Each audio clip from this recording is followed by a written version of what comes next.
Good morning, you guys.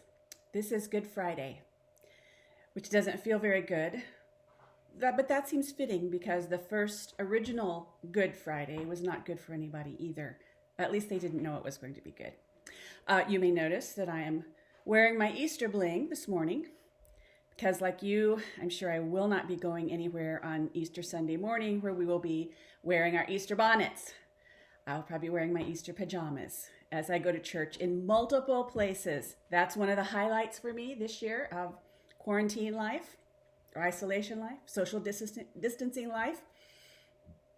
Every Easter, I get really emotional about the whole subject of Easter, but also because I have such great memories of my childhood and great memories of our own children and our grandchildren for years and years and years, going to my parents' farm and having a wonderful Easter celebration that started with hunting for Easter eggs, even in an ice storm, sometimes having to climb a tree.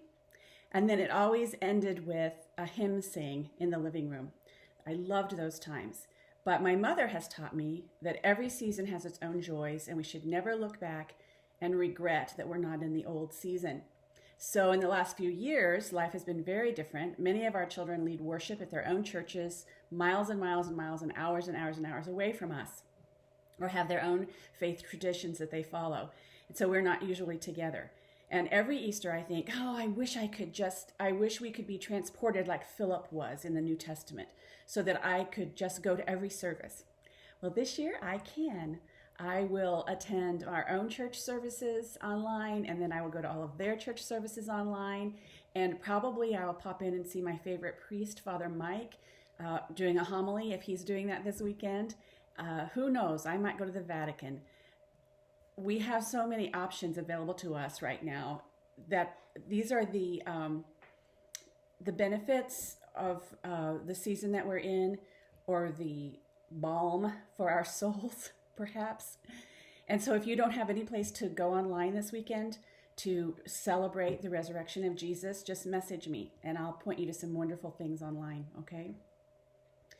I was thinking this morning about so many elements of the Easter story stand out to me every year. But this morning I was thinking about when the women went on Sunday, on the day after their Sabbath.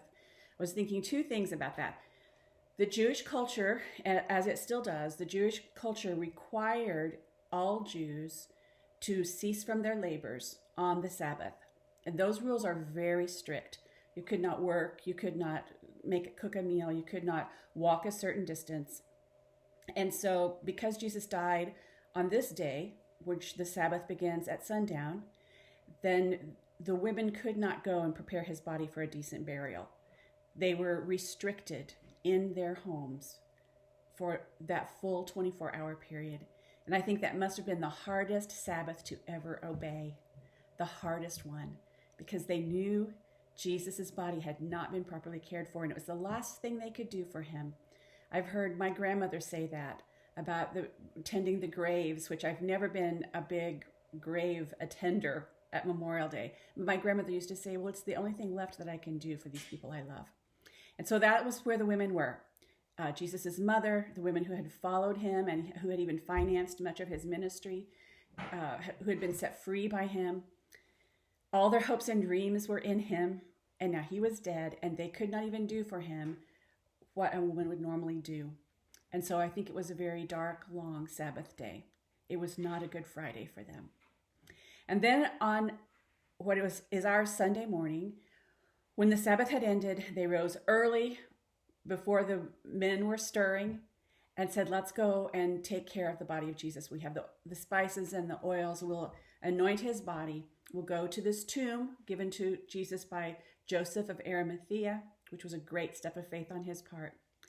And as they were going, the ladies said to one another, we have everything we need, but who is going to roll away the stone for us? And you have to picture, if you haven't seen pictures of a garden tomb in Israel, look that up. Because this was a stone probably taller than a man. And when it was closed over the tomb, it was rolled into a trench.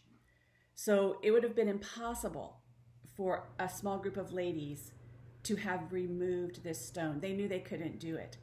And yet with faith that somehow a way would be provided, they kept going. Now, of course, we know this story. It's hard to realize on this side how it must have felt for them, because we know, hey, don't be worried, don't be scared, everything's going to be better than you can imagine. Well, they didn't know that. They had no precedent for what was happening. And so when they arrived, and of course the stone was rolled away, and they went in, and the rest is history. The very first evangelists God commissioned on the earth were these ladies. The interesting thing is that Jesus didn't need the stone rolled away. A few days later, he walked through the wall to talk to them. So we know it wasn't that the angels came and rolled the stone away for Jesus. He didn't need that. I think many of us are saying that same thing during this coronavirus pandemic. Who will roll this stone away? Who will rescue us? Who will bring life out of this death? And the answer is still the same: the power of God. He will uphold us even unto death. He will walk with us even into eternity. If we fall ill, he will be beside us. He will protect us if he needs us to be on the front line. Our days are in his hands. The stones that must be rolled are under his power. And I'm going to lean on that today. Today does not feel like a happy Friday. It does not feel like a good Friday if we look at things in the natural. In our own state, we just learned that schools will be closed the rest of the year, which means our seniors don't walk. They don't get the celebrations that were planned. It means a lot of things. Those are small compared to the people who are dying and are in hospitals right now, or who are struggling to serve in hospitals, and on the first responders and police officers and firefighters, and so many who are really struggling right now. So it feels like a not so good Friday, but the old adage is still true. Hold on. I know it's a dark Friday, but Sunday is coming. It is coming. This too shall pass. God will make a way, and we will wear our bling together again someday soon. So, happy Easter. Stay safe, stay home, stay